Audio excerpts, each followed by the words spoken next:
there, people of the internet. This is Agent of Hydra, and once again, hail Hydra. If they cut off one head, two more shall take its place. Hail Hydra. So today in the Hydra Talk Show, episode 2, we're going to do something that I've been meaning to do, but just kept forgetting. It's an X-Men Apocalypse review. A review of the movie itself. I watched the movie about more than a week ago or so, but I never got to it to make a video. I thought I would just let it go down, let the tension go down.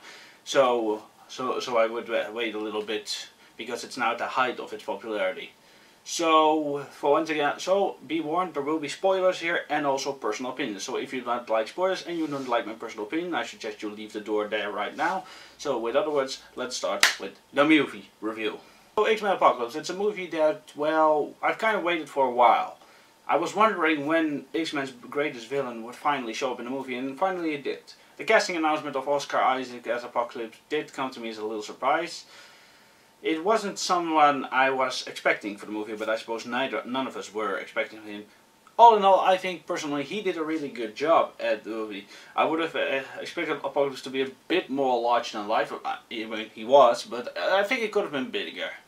Could have been a more in-depth personality. It could have had a more in-depth personality. I think we could have at least really gotten that. But all in all, I did see the Apocalypse from the comics to some degree. I did see all his motivations were pretty still similar and the same. Then the Horsemen, Magneto, Psylocke, Storm, and Angel. Kind of weird to see Angel now, but I feel like the timeline is really messed up. Thank goodness for X-Men Days of Future Past, because it really helped clarify the entire timeline. So I suppose that everything everything from the first 3 movies isn't technically canon anymore, because who knows what kind of now happened now that the timeline's been altered. But yeah, it's very interesting indeed, those Horsemen.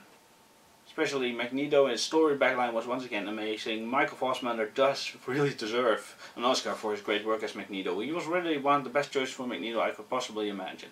Psylocke looked of course hot as hell. Really, she's gorgeous. Storm, didn't have much dialogue in the movie.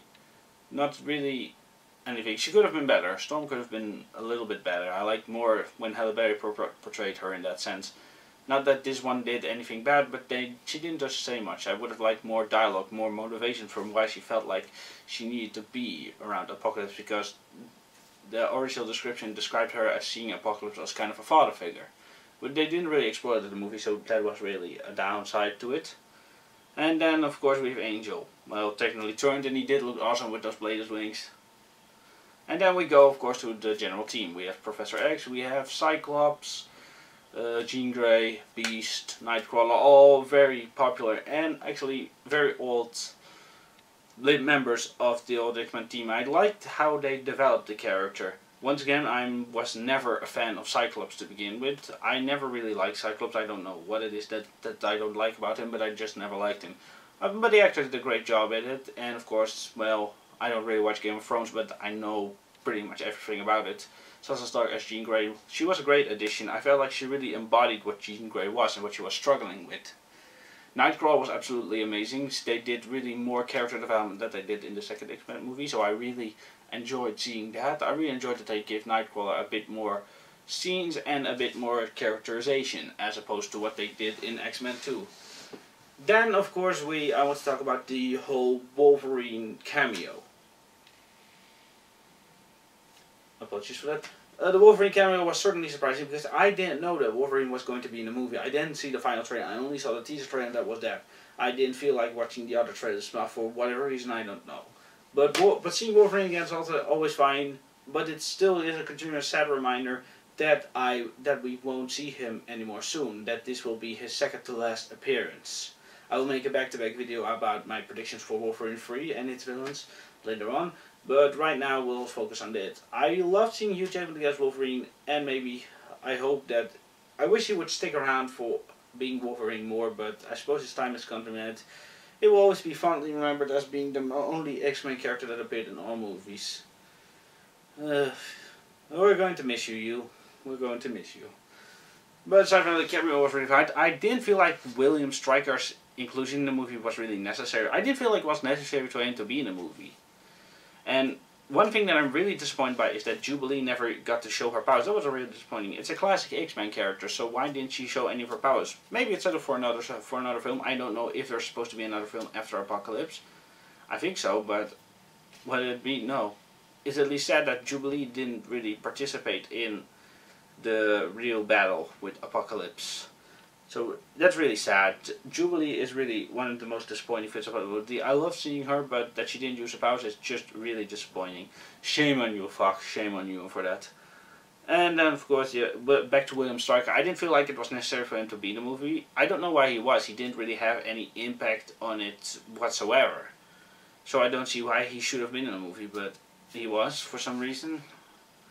I'm not saying it's a bad thing. It just it didn't feel necessary for him to be there.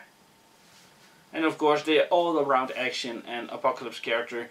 Apocalypse was definitely the best part of the movie for me, and he was really a great villain. I don't care what anyone says about him in a movie. I don't care what you think, or if he's not like the comics. I don't care what the hell you think about that. I loved him. I loved him in the movie, and he was great. It's sad that we didn't get to see something like Mr. Sinister, but more on that in a Wolverine 3 video. I loved Apocalypse. He was definitely the most greatest part of the movie. And of course the whole new background about him stealing other mutants' bodies and gaining their powers. Okay, I didn't see that coming, but I did love it. It's extra inclusion about how he managed to survive for that long.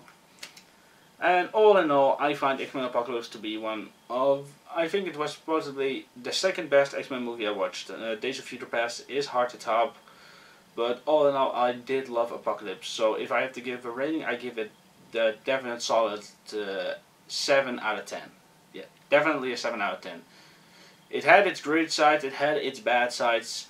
Of course, really disappointed about Jubilee. That's really a major disappointment in my eyes. Not the biggest disappointment, but that's really one of the major ones. But all in all, it was a great, enjoyable movie, and I think you should definitely take your time to watch it. So that was my X-Men Apocalypse review. Let me know in the comments what you thought about the movie, and I hope to always see you later. And of course, let's always hail Hydra.